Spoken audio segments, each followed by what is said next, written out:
হ্যাঁ, এটা এটা বলবো যে আরেকটু বেটার হতে পারতো। পাকিস্তান সিরিজটা একটু ডিলে হইলো, যার কারণে একটু সময়টা কম পাওয়া গেছে কিছু ক্ষেত্রে। বাট এক্সকিউজ হিসেবে এটা দিতে চাই না। বাট যতটুকু হয়েছে আলহামদুলিল্লাহ ভালো প্রিপারেশন হয়েছে। শ্রীলঙ্কায় টেস্টে আমরা এর আগে জিতেছি। সো আশা করব যে এবারও ভালো কিছু হবে ইনশাআল্লাহ। শ্রীলঙ্কায় সবসময় একটু স্লিঙ্গি অ্যাকশনের বোলার বেশি থাকে এবং তাদের এগেইনস্টে আমরা খুব বেশি সফল হই না। যদি মালিঙ্গার কথা বলি, আগে অজন্তা মেন্ডিস ছিলেন, পাথিরানার ক্ষেত্রে সেম। এই এক স্কোয়াডেও তাদের এরকম 2-3 জন বোলার আছেন। তামিন্দু মেন্ডিস আছেন যিনি দুই হাতেই বল করতে পারেন। রাতনায়কে তিনি ডেবিউ হবে তার, সেও দুই হাতে বল করতে পারে। আবার আতিলা ধনঞ্জয়ও আছে। এরকম বোলারদের এগেইনস্টে আপনারা কি ধরনের পরিকল্পনা কি বা কি ধরনের প্র্যাকটিস করেছেন? আরেকটা প্রশ্ন আছে যেটা আপনার। আমার মনে হয় যে এরকম টাইপের বোলার তো আমাদের দেশে নাই।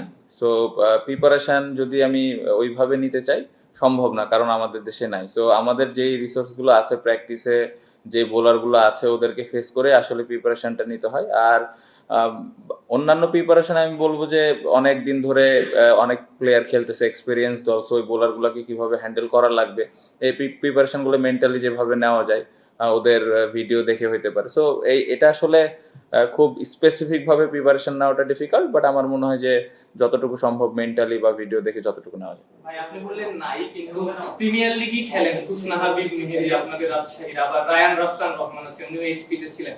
চাইলে তো তাদেরও প্র্যাকটিস ম্যাচে ব্যবহার করা যেত। সঙ্গে আপনাদের নেট বোলার হিসেবে দেখলাম আশরাফুল সিয়াম, ওনার অ্যাকশনটাও অনেকটা আতিলা ধনঞ্জয়ের মতো। আপনি যদি ওইরকম স্ট্যান্ডার্ড চিন্তা করেন তাহলে এখনো ওইরকম স্ট্যান্ডার্ডের মতো না। অবশ্যই তারা যারা আছেন অবশ্যই আস্তে আস্তে হয়তো ডেভেলপ করছে। এইগুলা যদি আস্তে আস্তে নেটে আমাদের আসে অবশ্যই আমাদের ব্যাটসম্যানদের জন্য ভালো। বাট আমার মনে হয় যে এই জায়গাটাতে আরো ভালো মানের যদি বল আমরা ফেস করতে পারি তাহলে হয়তো কিছুটা ওদের সাথে ম্যাচ করা যাবে। ক্যাপ্টেন, টেস্ট চ্যাম্পিয়নশিপ ফাইনাল চলছে রসে, আমাদের নতুন সাইকেল শুরু হচ্ছে। অবশ্য হচ্ছে আপনারা কি স্বপ্নটা দেখেন যে বাংলাদেশ এবং টেস্ট চ্যাম্পিয়নশিপ ফাইনাল খেলবে বা আমরা জিততে পারি? এটা তো অনেক অনেক বড় স্বপ্ন। এত দূরে যদি আমি এখনো চিন্তা করি তাহলে আসলে বোকামি হবে আমার কাছে মনে হয়। ছোট ছোট ভাবে যদি আমরা আগাইতে পারি তাহলে খুব ভালো। কারণ আপনি যদি দেখেন আমরা যখন শুরু করেছিলাম এর আগের সার্কেলে আমরা একটা ম্যাচ জিতেছিলাম, গত সার্কেলে আমরা 4টা ম্যাচ জিতেছি। সো আমাদের একটু ইমপ্রুভ হয়েছে। সো টার্গেট থাকবে যে এই সার্কেলে কিভাবে আরো 2টা 3টা ম্যাচ বেশি জিততে পারি। সো যদি আমরা এভাবে ছোট ছোট চিন্তা করে আগাতে পারি, কেন না একটা সময় হয়তো বাংলাদেশ টিম একদিন ফাইনাল খেলবে। বাট খুব ইম্পর্টেন্ট